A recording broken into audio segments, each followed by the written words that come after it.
నీ తండ్రి వైఎస్ రాజశేఖర రెడ్డి ముఖ్యమంత్రిగా ఉన్నప్పుడు ఈడీ లెక్కల ప్రకారం 46,000 కోట్లు ఈడీ నీ ఆస్తులు జప్తు చేసింది. అంటే ఆ రోజుల్లో 46,000 కోట్లు అంటే ఈ రోజుకి దాదాపు 2 నుంచి 3 లక్షల కోట్లు వాల్యూ గల ఆస్తులు అవి నేను జప్తు చేసింది. నువ్వు ముఖ్యమంత్రి అయిన తర్వాత మొత్తం మందు దుకాణాలలో మొత్తం కూడా డబ్బులు కడితే సాయంత్రం తాడేపల్లి ప్యాలెస్కి వెళ్ళి అక్కడ మొత్తం ఒక 500-600 మందిని అక్కడ పెట్టుకొని డబ్బులు లెక్కేసుకోవడం. ఈ రాష్ట్ర సంపదను మొత్తం నువ్వు దోషించాము. అలాగే మైనింగ్, ఈ రాష్ట్రంలో ఉన్నటువంటి మైనింగ్ అందరిని పిలిచారు. బిజినెస్ మ్యాన్ సినిమాలో చెప్పావు ఇవన్నీ నావే, మీరు రావడానికి వీలు లేదని. ఈ రాష్ట్రంలో నువ్వేం మిగిల్చావని మేము పేద ప్రజలకు పంచాలా? పేద ప్రజలు పంచుతాం, సంపద సృష్టిస్తాం. సంపద సృష్టిస్తాడు కాబట్టి చంద్రబాబు నాయుడు గారి మీద ఎటువంటి కేసులు లేవు. నువ్వు వాళ్ళు పట్టుకొని చంద్రబాబు నాయుడు గారు చేతులు అంటావా? నీ మీద 12 చీటింగ్ కేసులు ఉన్నాయి. భారతదేశంలో ఏ రాజకీయ పార్టీ నాయకుడి మీద 12 చీటింగ్ కేసులు లేవు. ఒక్క జగన్మోహన్ రెడ్డి మీదే ఉన్నాయి. జగన్మోహన్ రెడ్డి 12 చీటింగ్ కేసుల్లో కూడా 16 నెలల జైల్లో శిక్ష అనుభవించారు. చంద్రబాబు నాయుడు గారిని లేనిపోని కేసులో లోపల వేశారనే కదా ప్రపంచం మొత్తం ఒకటయ్యి రోడ్ల మీదకి వచ్చింది. 58 రోజుల్లో నువ్వు ఎన్ని ఆటంకాలు సృష్టించినా సరే 53 రోజుల్లో బయటకు వచ్చారు కదా, అది ఫాల్స్ కేసు అని. చంద్రబాబు నాయుడు మోసగాడంటే ఏంటి? ఏదో దొరకి దొంగ అన్నట్టు జగన్మోహన్ రెడ్డి దొంగ, ఆయన దొంగ అంటాడు. ఇవాళ నిద్ర లేచి ఇంకో మాట అంటాడు. జగన్ అంటే చూపిస్తా, ఏం పీక్కుంటారో. నువ్వేం పీక మమ్మల్ని? 5 సంవత్సరాలు పోరాడాగా నువ్వేం పీకావు? ఏం పీక తెలుసుకున్నావు? మేము అధికారం వచ్చి వాళ్ళకి 8 నెలలు. ఏ వ్యక్తినన్నా టచ్ చేశామా? ఏ వ్యక్తినన్నా కొట్టామా? ఏ వ్యక్తినన్నా తిట్టామా? ఇప్పటి వరకు నేను కార్యకర్తలకు అండగా లేను, ఇక్కడి నుంచి ఉంటాను. నెక్స్ట్ నేనే 30 సంవత్సరాలు. ఈ 30 సంవత్సరాల పలుకులు 2023 కూడా పలికే నువ్వు.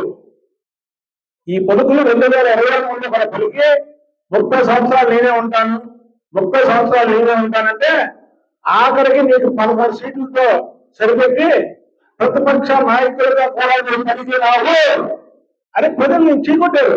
ఇవాళ నీ దగ్గర ఉన్న 1-2 నిలబెట్టుకోవడం కోసం నువ్వు పనిచేస్తున్నావు.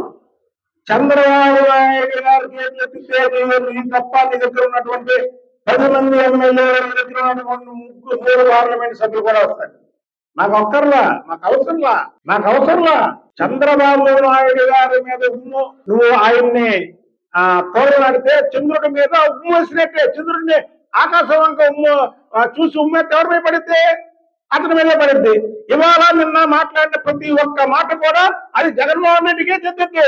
కియా మోటార్ తీసుకొస్తే చంద్రబాబు నాయుడు గారు నువ్వేం చేశావు?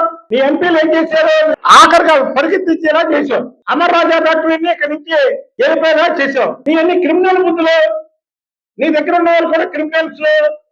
ఎవరిని మేము ఇచ్చేసాం చెప్పు? ఈ ప్రభుత్వం వచ్చిన తర్వాత ఎవరిని మేము ఇబ్బంది పెట్టాం? మా ప్రభుత్వం ప్రజాపాలన, ఇది కూటమి పాలన.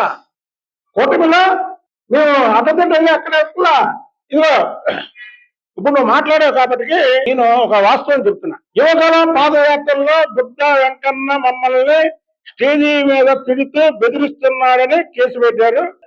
వంశీ కొడాలి కేసు, మన పేరు నాని వాళ్ళ లాంగ్వేజ్ వాడుతున్నాడు. ఇతని మీద అనేక కేసులు ఉన్నాయి, పాత కేసులు. నా మీద ఏమన్నా కేసులు ఎవరు పెడతారంటే నిజంగా చెప్తున్నాను, నాకు తెలుసు ఇవన్నీ.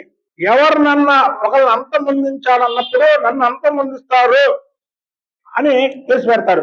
ఇది వంశీ ఆయన డ్రామా. ఇది ఇందులో క్లియర్ గా ఉంది. ఏమనంటే బొక్క వెంకన్న నన్ను అంతమొందిస్తాడు, అనేక కేసులు ఉన్నాయి అతని మీద అంతకుముందు అని చెప్పి 4+4 గన్ మీద తీసుకున్నాడు. మొన్న వాళ్ళ అనుచరులు పోలీసులు దొరికినప్పుడు పోలీసులకి అనేక నిజాలు చెప్పారు. ఏమనంటే బుద్ధ వెంకన్న అనే వ్యక్తి కొడాల నానిని ఫస్ట్ తిట్టి కొడాల నానిని గాలి తీశాడు. వంశీ పెద్ద బిల్డప్ ఇస్తే వంశీని తిట్టి వంశీ గాలి తీశాడు. వెంకన్నను ఎలాగన్నా మనోని ఆ రోజులో మళ్ళీ గవర్నమెంట్ వస్తే నన్ను అంతమంది చేయాలనే ఒక తాపత్రయం పడి ముందు కావాలని కేసు పెట్టారు. ఇది వంశీ అనుచరులు పోలీసులకి చెప్పినటువంటి విషయం. అయితే వంశీ డైరెక్ట్ గా మాలాగా రంగంలో దిగే మనిషి కాదు. ఈ మధ్య కాలంలో కూడా వేరే వాళ్ళని డ్రాప్ చేసి నాకు టీలోనో కాఫీలోనో సైలెంట్ పెట్టే దీంట్లో కూడా ఆలోచన చేస్తున్నారు. కానీ మా పార్టీ సిద్ధాంతాలు, మా పార్టీ ఇది మేము ఎప్పుడూ కూడా రాజకీయ పరంగా ఎదుర్కొంటాం తప్ప ఇలాగా క్రిమినల్ ఆలోచనలు లేదా ట్రాప్ చేయడానికి మనుషుల్ని ఆ ఆలోచనలు ఉండవు. నిజంగా మాకు కానీ మేము ఏదైనా చేయాలనుకుంటే మేము డైరెక్ట్ గా వెళ్ళగలం. జ్యోతి రమేష్ ఇంటి మీదకి వస్తే మా బాస్ ఇంటి మీదకి వస్తే మేము ఇక్కడి నుంచి కనీసం ఒక 4-5 వెళ్ళాం. రోజు 4 కరెక్ట్గా ఉన్నారు వెళ్ళాం.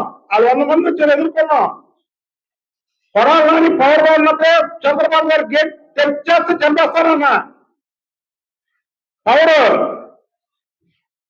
మేము ధైర్యంగా వీరోచితంగా పోరాడే వ్యక్తులం.